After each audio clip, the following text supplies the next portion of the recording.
नमस्कार दोस्तों, और फिर से चैनल पर स्वागत है। अगर आप यहाँ नए हैं तो सब्सक्राइब जरूर करें।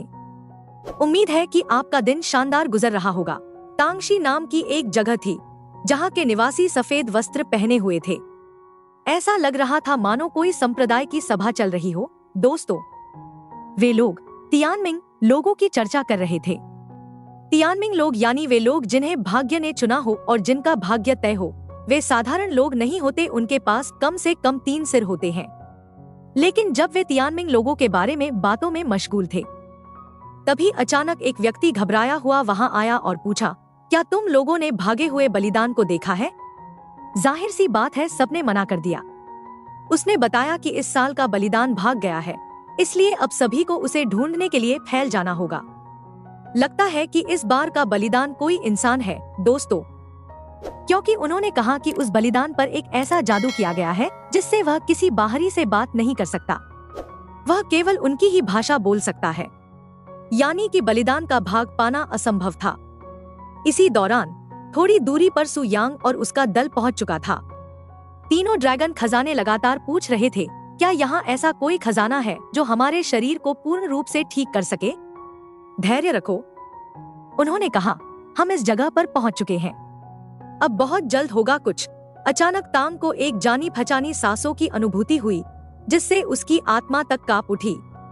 सु यांग ने महसूस किया कि इस जगह में कुछ तो अजीब है, और तभी उन्हें पास ही लोगों के झगड़ने की आवाज सुनाई दी। उत्सुकता में वे छिपकर सुनने लगे, और तभी एक औरत की चीख सुनाई दी, जैसे कोई उसे फेंक कर मार रहा हो। उस महिला का नाम था कोतुई। वह बार बार जमीन पर झुककर प्रणाम कर रही थी, जैसे वह सु यांग और उसके साथियों से कुछ कहना चाहती हो, लेकिन उसकी आवाज सुनाई ही नहीं दे रही थी, मानो वह गूंगी हो। हाँ, बिल्कुल। उसके मुंह पर ऐसा जादू किया गया था जिससे वह किसी बाहरी से बात नहीं कर सकती थी। सु यांग ने तुरंत पहचान लिया, यह एक आत्मा पर लगाया गया मंत्र है। इस मंत्र से किसी व्यक्ति की आत्मा को एक क्षेत्र में बांध दिया जाता है और वह बाहरी लोगों से बात नहीं कर पाता। यानी भले ही सभी शब्द सही हों, पर वह फिर भी किसी बाहरी से बातचीत नहीं कर सकेगा। वाह! तो इसका मतलब ये हुआ कि कोई नाम की महिला वही बलिदान थी जिसे वे लोग ढूंढ रहे थे। लेकिन तभी उसने अचानक हमला कर दिया और तीनों ड्रैगन खजानों ने तुरंत उसका जवाब दिया और जोरदार टकराव की आवाज गूंजी। गुस्से में पागल उस आदमी ने तुरंत मृत्यु का मंत्र सक्रिय कर दिया। उसने कहा कि इस औरत ने उनके राजा के विश्वास को तोड़ा है और एक ही पल में उसका शरीर नष्ट हो गया। बहुत ही क्रूर था ये सब, बेहद निर्दयी। चांग तो बुरी तरह नाराज हो गया दोस्तों। उसने उस आदमी को डरा दिया, उसकी हरकतें बहुत ही ज्यादा बेरहम थी। किसी की आवाज को मंत्र से बंद करना और फिर मौके पर ही उसे खत्म कर देना, क्या ये इंसानियत है? इतने में एक और साथी वहां पहुंच गया। दुर्भाग्यवश हमारी बलिदान वाली महिला को जाना पड़ा, लेकिन घमंड में चूर होकर उसने एक साथ 3 तावीज टैलिस्मान्स चलाए और एक विशाल तूफान बना डाला, जिसने लिनगू के लोहे के पंखे के हमले को रोक लिया।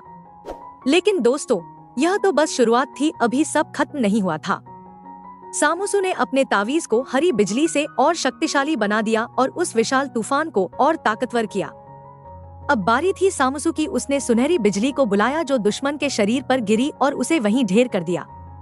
लेकिन वो दुश्मन जो पहले ही बुरी तरह जख्मी था, फिर भी उसने एक वर्जित मंत्र को सक्रिय कर दिया। दोस्तों, इस मंत्र से ऊपर से कई बर्फ की तलवारें बरसने लगी। भयंकर हमला था, पुराना और घातक। लेकिन तीनों ड्रैगन खजानों की सांसों ने सब कुछ पल भर में नष्ट कर दिया। अब दोनों दुश्मन भागने लगे। लेकिन एक ने बेहद नीचता से अपने ही दोस्त को बांध दिया ताकि उसे बलिदान के रूप में छोड़ सके। तुरंत ही वह राख में बदल गया। तीनों ड्रैगन खजानों की शक्ति ने उसे जलाकर भस्म कर दिया। सु यांग ने फिर से उस पहले वाली महिला के ओसियू को जीवित कर दिया। वो महिला चकित हो उठी, अरे मैं अभी तक जिंदा कैसे हूँ? तो दोस्तों, इस जगह का नाम है फैन टावर और यहाँ की लड़ने की तकनीक और शैली वाकई अनोखी है, जहाँ तावीज और जादुई मंत्रों से युद्ध किया जाता है। थोड़ी ही देर बाद तीनों ड्रैगन खजाने उस दुश्मन का पीछा करते हुए शहर के सामने आ पहुँचे जो भागने की कोशिश कर रहा था। शहर वालों ने उन्हें देखकर सोचा कि ये तीनों शायद तियानमिंग लोग हैं, यानी वे लोग जिन्हें स्वर्ग ने चुना है, क्योंकि उनके 3 सिर थे। दोस्तों, पहरेदार तुरंत दौड़ पड़े। तीनों खजाने तुरंत ड्रैगन अटैक के लिए तैयार हो गए। लेकिन हैरानी की बात ये रही कि तीनों पहरेदार उनके सामने झुककर प्रणाम करने लगे दोस्तों, क्योंकि वे उन्हें स्वर्ग द्वारा चुने गए लोग मान बैठे, यानी कि तियानमिंग लोग। अब तीनों ड्रैगन सिर तो खुद उलझन में पड़ गए, है ना? उन्होंने भविष्यवाणी सुनी थी कि नियति वाले लोग आएंगे और संयोग से ये तीनों ठीक वैसे ही दिखते थे जैसे उन विशेषताओं में बताया गया था।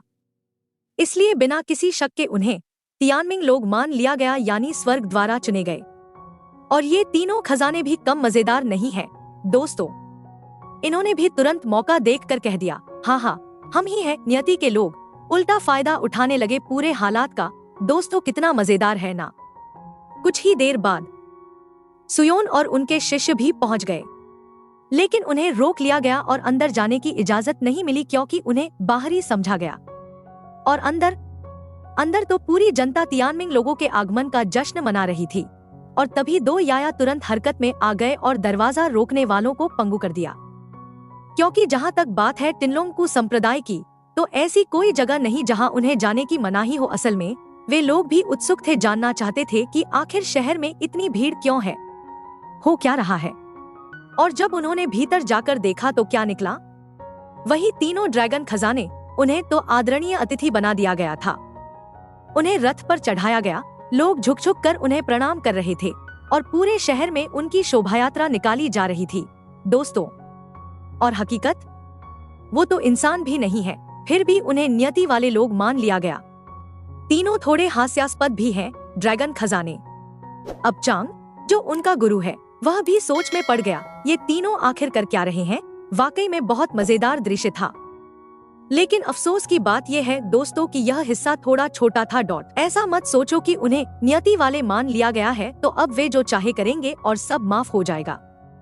है आप लोग तो जरूर इस ट्विस्ट से चौंक गए होंगे, है ना? तो चलिए अब देखते हैं लेटेस्ट लेवोनियन एपिसोड के पार्ट 249 का अगला स्पॉइलर मंगलवार को आएगा। ठीक है दोस्तों, सीधे बात करें तो तीनों ड्रैगन खजानों के साथ अभी तो बहुत ही अच्छा व्यवहार हो रहा है, जैसे वे स्वर्ग से भेजे गए कोई महान नियति वाले हों। सुंदर दासियां उनकी मालिश कर रही हैं, मजे ही मजे हैं। लेकिन इसी शहर का एक नेता है जिसके इरादे बहुत ही खतरनाक हैं। और हाँ, बलिदान यूं ही थोड़ी कहा जाता है। यही वजह थी कि किकुई नाम की महिला पहले बलिदान बनने वाली थी और अब यही तीनों ड्रैगन खजाने भी जल्द ही बलिदान बनाए जाएंगे। दोस्तों, खाओ वो घमंड। खुद को भगवान समझने लगे थे और सोचने लगे कि उन्हें नियति वाला मान लिया गया है। हाँ, मान तो लिया गया है, लेकिन बलिदान बनने के लिए। तो यही था पार्ट 248 का हाल। लेंगचुआन, 1,00,000 वर्षों की शक्ति या 1,00,000 वर्षों की शुद्धि। और एक बात तो तय है, ऐसा ट्विस्ट सिर्फ